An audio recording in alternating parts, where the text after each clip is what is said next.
Thank you. Sunday morning. Thanks for coming along so bright and early. My name is Simon Westaway. I oversee corporate affairs and government relations at Tourism Australia. Welcome to ATE.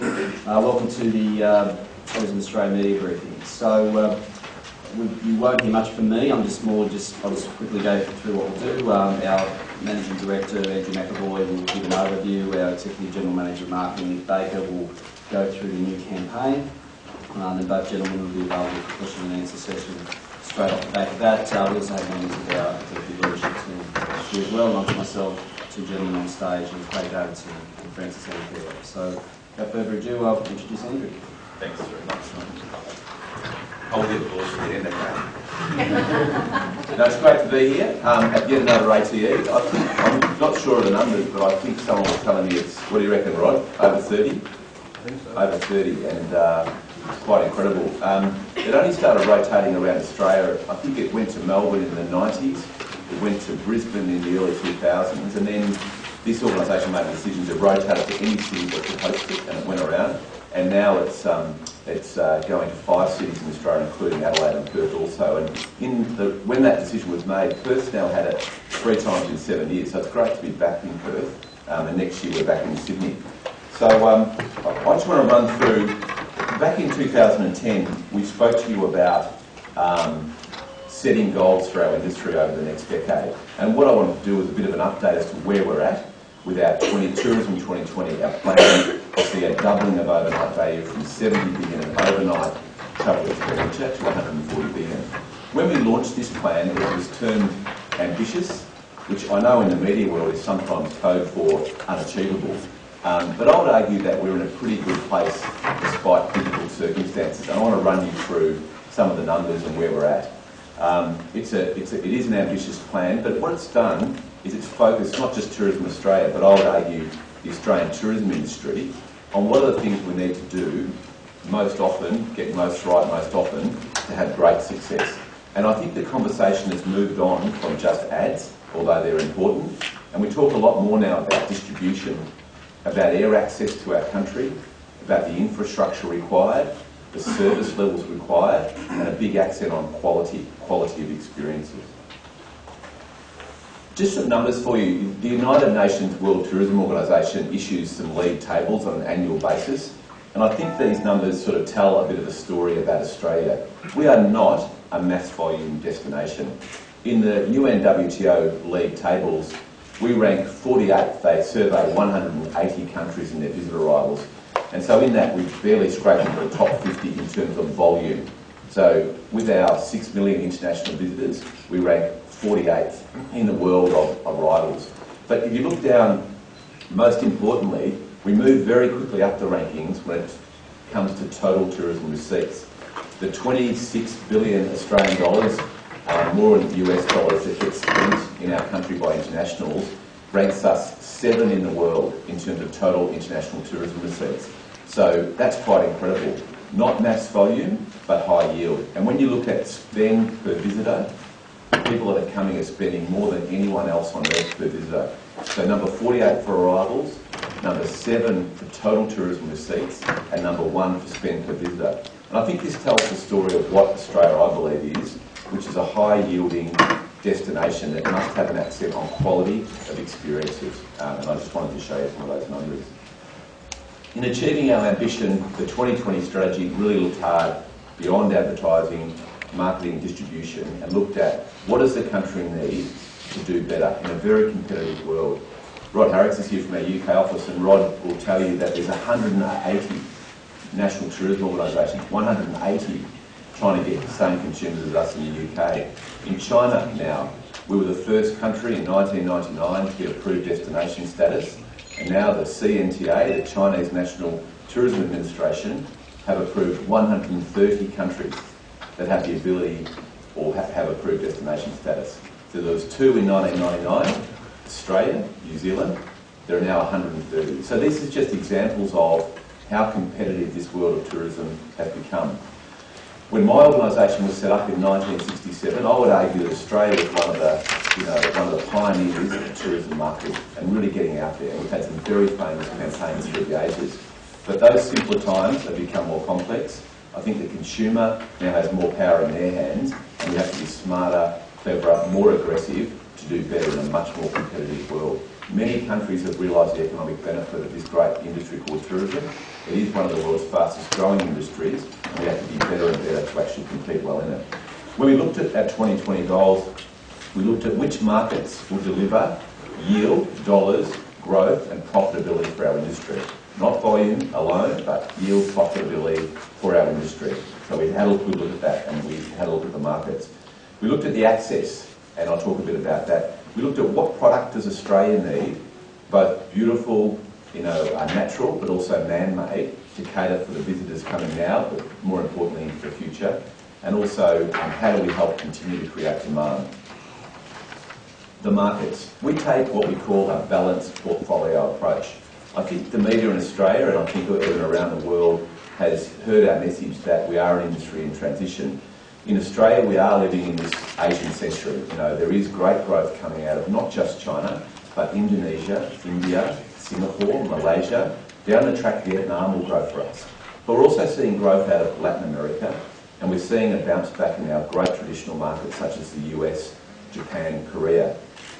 Europe, we see some light at the end of the tunnel. Germany is reasonable.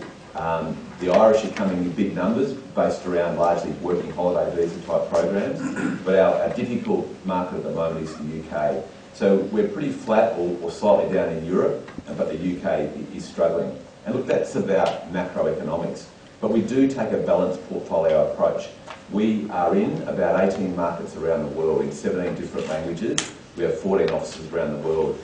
And in those traditional long-haul Western markets, we still have strong budgets, strong people and strong programming. And we will never leave those markets. They're so important to us. The Western markets, for example, are still delivering 2 million visitors to Australia, representing 10 billion in spending. So they're essential. They're also high dispersing markets, so they're very, very important to us.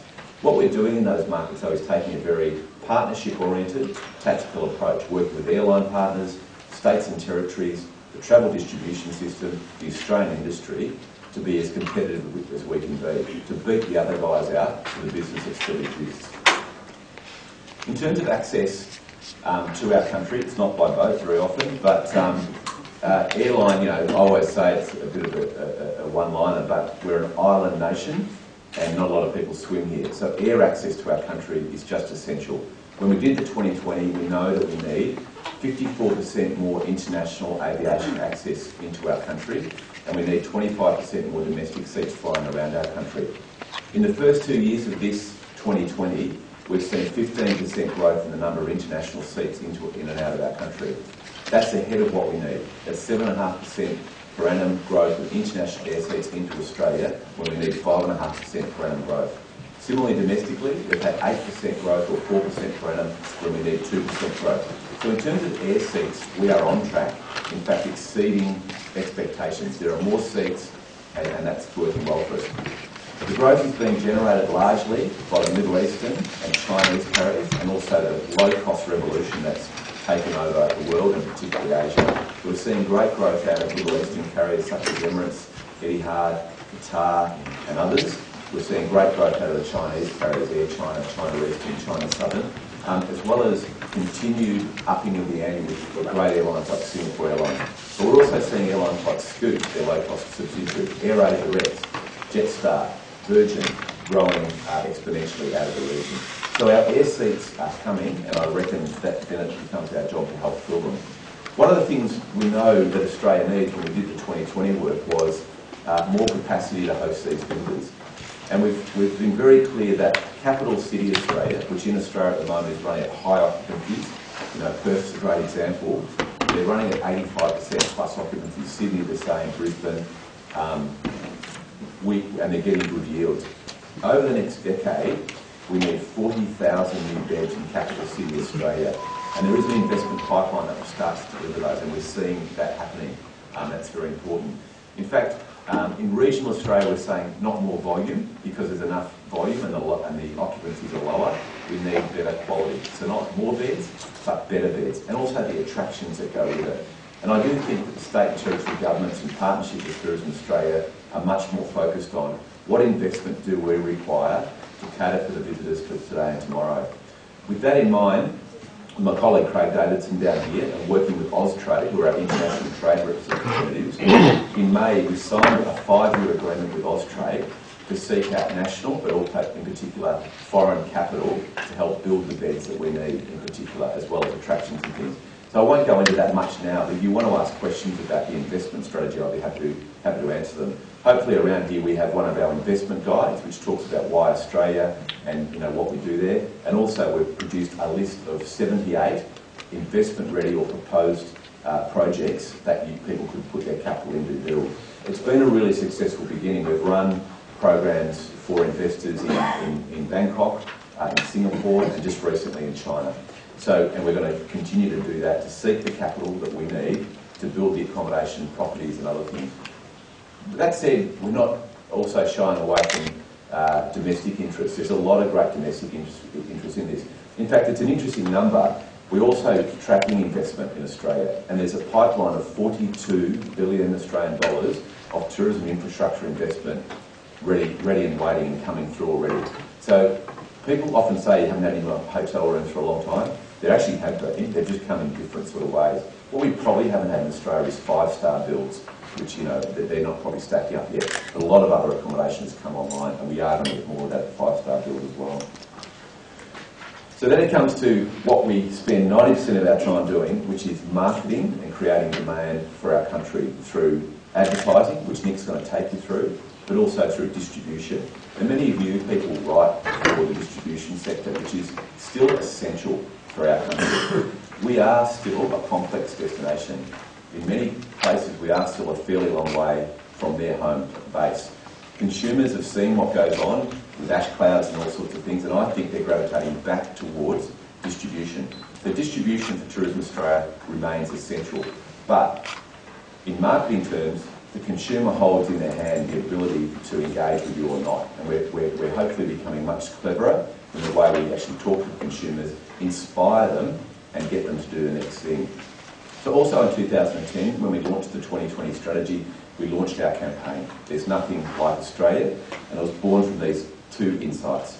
The world travels to experience difference, so let's, for goodness sake, highlight what's different, what's interesting, what's fashionable, what's new news, what's sexy, what's amazing about our country in comparison to other places around the world.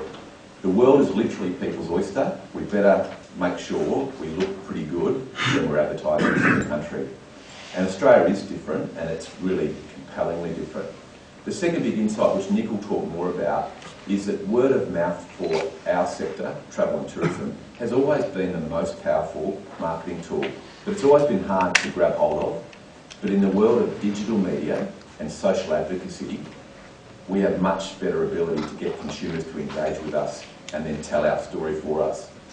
So if you love your brand now, set it free. Let other people talk about it. We need to inspire them and encourage them, so then they can talk about it on our behalf. And Nick will talk about some of the numbers around that, but we're doing, I would argue, pretty well now in the social media space. There's nothing like Australia, I always say, is a strategy in a line. There's nothing like Australia. If you're true to it, you better prove it. And that's what we're endeavouring to do. Demonstrate why we're different, demonstrate why we're compelling, engage people emotionally. But for an organisation like Tourism Australia, campaigns do and don't work, not just on what we create, but on the ability to partner with people. So what Nick's about to show you in my 20 years in the tourism industry is the most integrated campaign we've ever created. It allows partners, states, territories, airlines, Australian industry, global distribution, to use our assets to help tell our story. There's sort of a mantra going around Australia that we need to do better at one voice. We need to do better as states and territories in the industry to get behind an umbrella campaign that tells the story of Australia. And I think this campaign helps us do that. The campaign already has 200 plus commercial partners. In the video you're about to see, we talk about 180, but there's been more come on board. We have 14 major cooperative airline deals. We work with every state and territory. We work with global distribution in the Australian industry. It has launched in over 20 markets in 17 different languages, and it's started exceptionally well. If you want to ask questions, we can give you some numbers around each market and what's happening there, but it's resonating with consumers. They're believing the fact that there is nothing like Australia, which is why we want to take the campaign, the creative, up a notch and demonstrate, next phase Australia, quality Australia, world's best in Australia. So rather than me continue just to talk to you, I'm going to play a short video which will be on the screens here in front of you, and outside, when that video is complete, our Director of Marketing, Nick Baker, will come up and take you through a bit more detail around the campaign, the integration and how we're working with people to make it really come to life. So thanks, Ben. We'll play the video.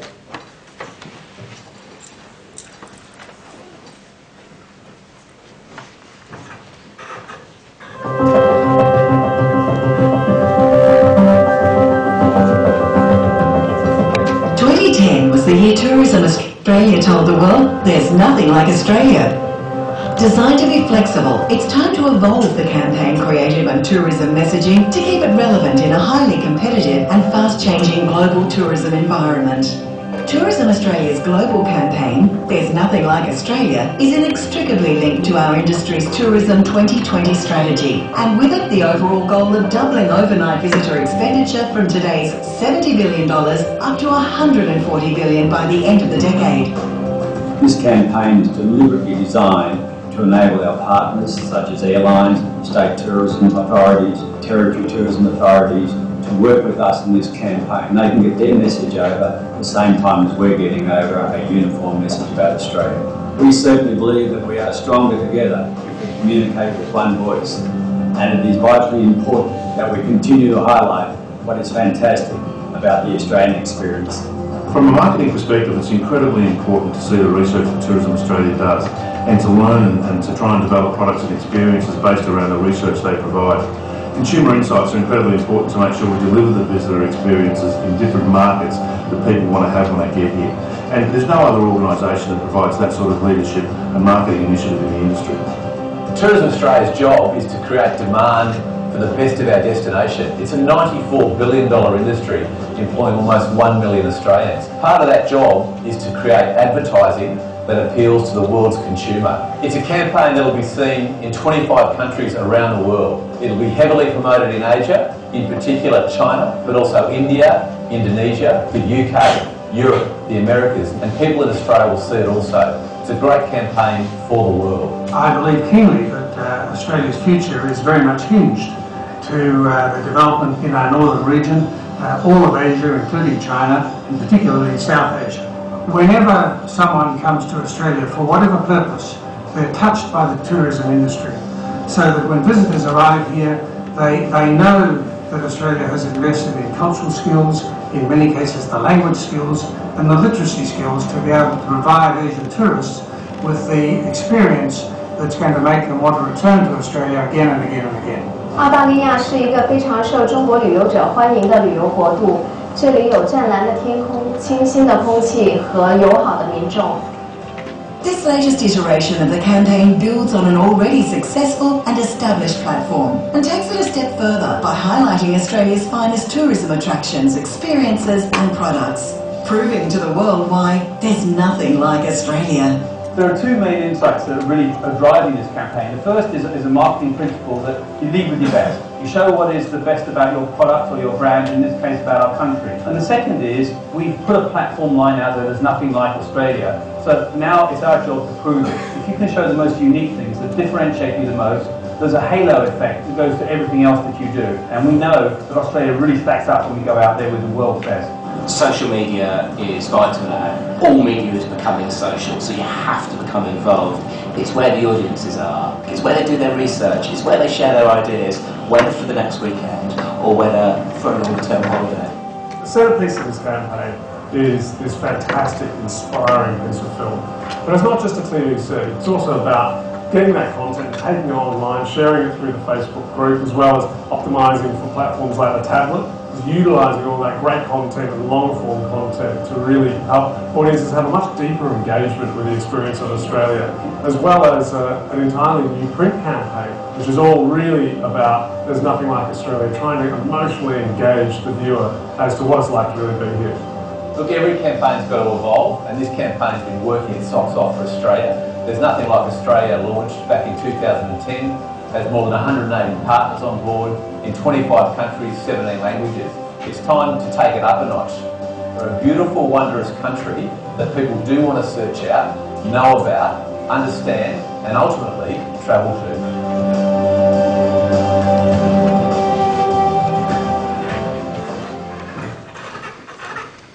Thanks.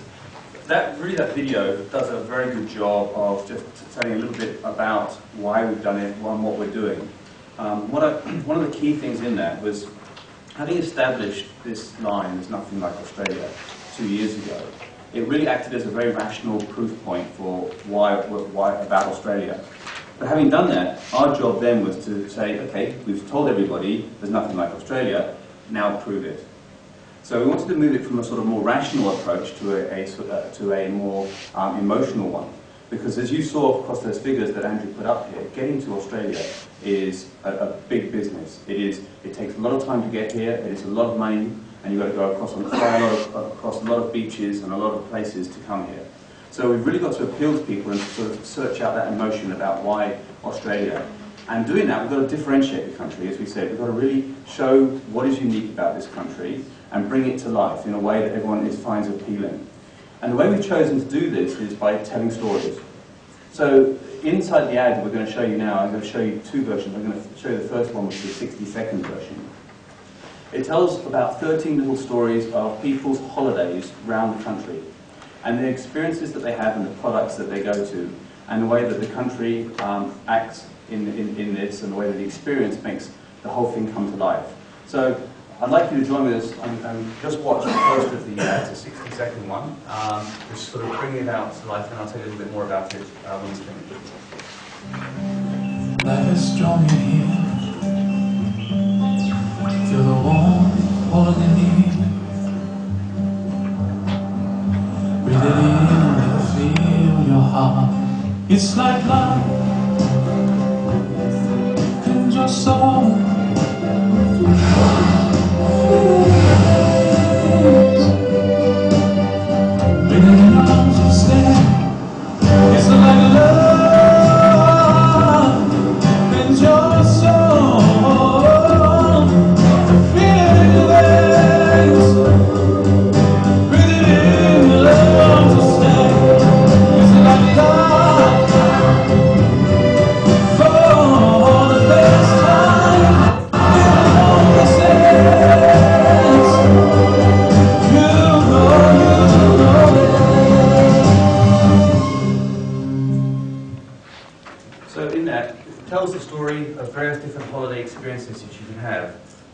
Underpins that is the music, the soundtrack. And about a year ago, we got together with YouTube Symphony Orchestra when they brought all these musicians from around the world.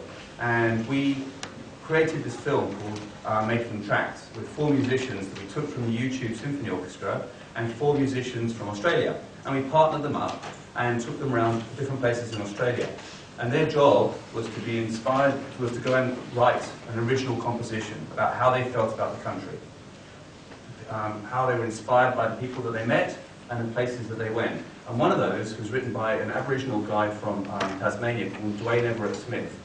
And together with a viola player from Jasmine Beams from Milwaukee. And they got together and they created this piece of music called It's Like Love.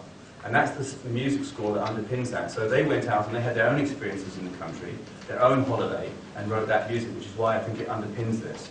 So what I'm going to do now is show you the full 3-minute version of that ad, which really has the breadth and depth of the experiences in this country, and really shows off the whole of the country, I think, in its best way, and really differentiates us. As Andrew said, we've got to compete against all these people around the world, and hopefully you'll see in this ad things that really resonate and show Australia in its best light. Thanks, Ben.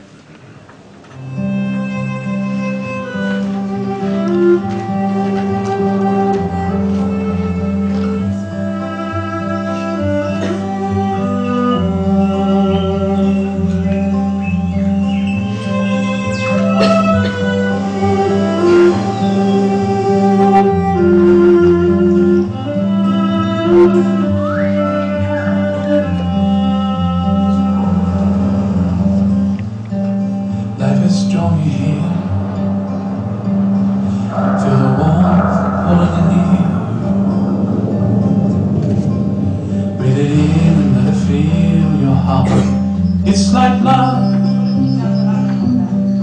cleanse your soul, feel it in your veins.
film that brings together all the things we're trying to convey about this country. It proves the point why there's nothing like Australia, it differentiates Australia, and it has brought new news about Australia. But when you create this and when you have a campaign, it's no longer just about the big ad. It's about how you're going to tell that story from inspiration, inspiring people through to giving them information so that they're able to go out there and book. So what we wanted to look at was, well, in today's world, if we see ourselves as storytellers, which we do, telling stories for the country, how do we bring that to life? How do we tell a richer, deeper story than an ad can do when we're in so many markets around the world? So we looked at doing that on the iPad. And so we looked at using not just the iPad, I should say tablets, because this was across any platform. And what we decided to do was try and create what would a book look like on an iPad. It wasn't just a book. And what we've created on the tablet is a cross between a really rich coffee table book, a travel TV show, and I guess an online travel guide. It's a combination of those three things. So I'm going to demonstrate that now and show you what we've built to do this.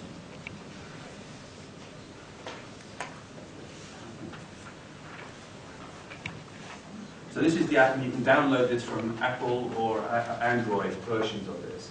And this is the book that comes up here. I'm playing this straight from my iPad here. And that brings up the ad that you've just seen. And then what it does is the book takes you into those 13 stories that I was telling you about that happen all around the country. And a map pops up with those various different places. And once you're there, you can then choose to go and have a look at those stories and find out what's happening. So let's say we'll take El Questro, which up here in the Kimberleys in WA.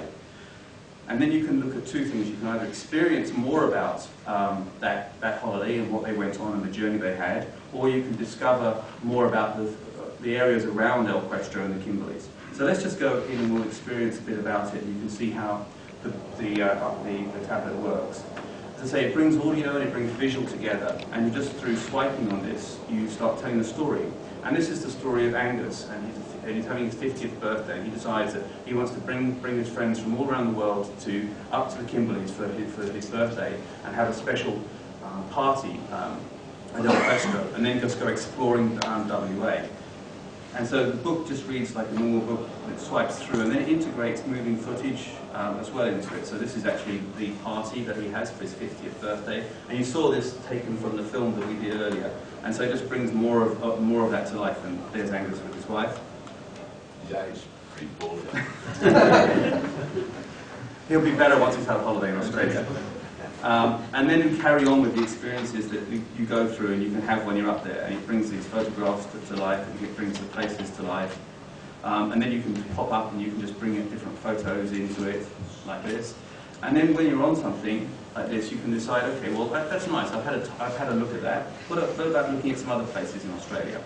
And this line down here brings up the other different places around there. So you say, oh, that's great. Let's go to Lizard Island. And then this brings up the Lizard Island story. And the same thing happens, and you can go through and experience it. But while you're here, if you're there, you can go and say, well, actually, that's great. I want to know a little bit more. So you go to the Discover tab. Remember me mentioning about Discover? So this is about finding out more. And what this does is it brings up a video of the whole area. Now, we spent a lot of time working with the states and territories on this tablet to get their input into what are the places that they want to bring together for the states and for the territories, and also some footage that they had so we could create these little films. So once you're on here, there's a film that goes in here. You can pop up and see little photographs and things that are happening. You can locate it, a map referencing. You can go in and share it on it. You can go into different places on Australia.com to it. Or, if you want to, you can actually have a look at products. So down here is a product bar. And if you go into here, and we'll click on Heron Island, it brings up details about Heron Island. And while you're there, you think, oh, this looks fantastic. You know, you can add it to your itinerary, and it creates that sort of itinerary for you, favourites of it. But while you're also here, if you want to, you can just go straight into the Heron Island website. So what it does is that journey that I was talking about when we say about inspiration to information, it really starts taking you down. And if you imagine, previously we sort of had an ad that would sit up here, and we'd ask people to look at the ad and then go straight into the website, which was often a lot of information, rather than telling a lot of stories on the way through. This tablet and some of the other stuff that I'm going to show you on what we've done on Australia.com really starts creating more of the picture about the place you want to go. And what it does is it brings this notion of best of, some of the best experiences in Australia, some of the best places to go to life. And that's what it brings through. And we get through to Heron Island. So, sorry, I'll just move on with that. The other side of it is that's how the tablet has been developed, and that's something we're going to continue to evolve. 6,000 people have downloaded that tablet at the moment, mostly on the iOS platform. So that's something we're doing to bring a richer, deeper story to people. The other way we're doing this is through a new look at the way we deal with Australia.com. And so I'm going to show you that. And what we've done is we've tried to create some of the effects on the tablet onto Australia.com to tell more of the story.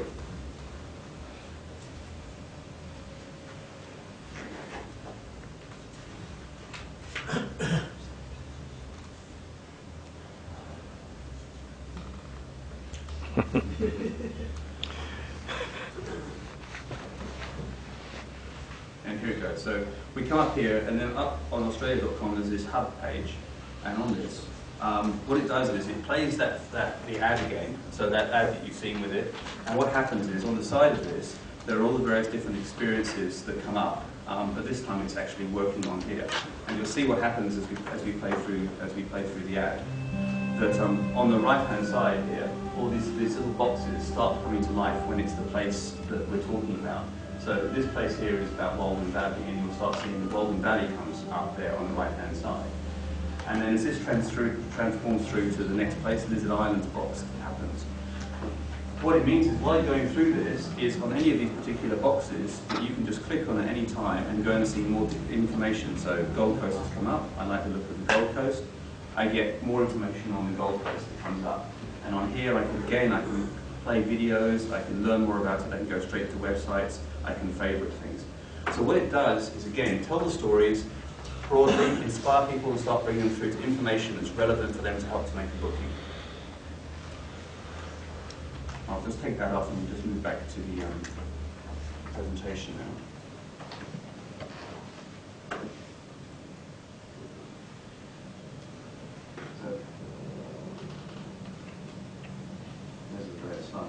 But inside of that, we've created all of this. Now, as Andrew said, word of mouth is the most powerful thing that we've got to work with. We believe it's much better when stories are told not by us, but by other people. And when we first launched the ad, and Nothing Like Australia, we've now had over 60,000 Australians that have submitted their photograph and 25 words about why there's nothing like Australia. We've now done that around the world. We've got people from other countries to add to those lists. One of the big tools we've been seeing is Facebook for us. We now have over 3 million fans on Facebook. It's the largest of any NTO, largest of any country in the world by a long way. I think Las Vegas is next with about 800,000. And of those 3 million, 2 million are from abroad and 1 million are actually from Australia that we can speak to. And part of that is that we get over 1,400 photographs a week come through to us on that. And over 500 to 1,000, between 500 and 1,000 photographs a day come through Instagram. So you get this massive amount of interaction with us. And obviously when people start interacting with a brand, in our case a country, it becomes very much more powerful. You start that whole conversation. And within social, we've had all these people that are putting up their shots, saying why they love it. And people are more and more coming to this as a way for affirmation about the choices that they make in their holiday planning. So we've had an explosive growth in social. We've seen a Weibo, we've also seen massive growth that's happened now on our Chinese platform as well. And we're more and more spending more time on there to help tell those stories. So inside that 3 million, as you know, that spans out to all the people that are out there, that are connected through that 3 million. So you're reaching massive numbers of people around the world. One of the things inside that, we looked at that 3 million, and we looked at those people that were doing that, because we found there were lots of people that were interacting not just on a regular basis, but in some cases more than 5 or 6 times a day coming through that. And one of the cases was this guy called Harry.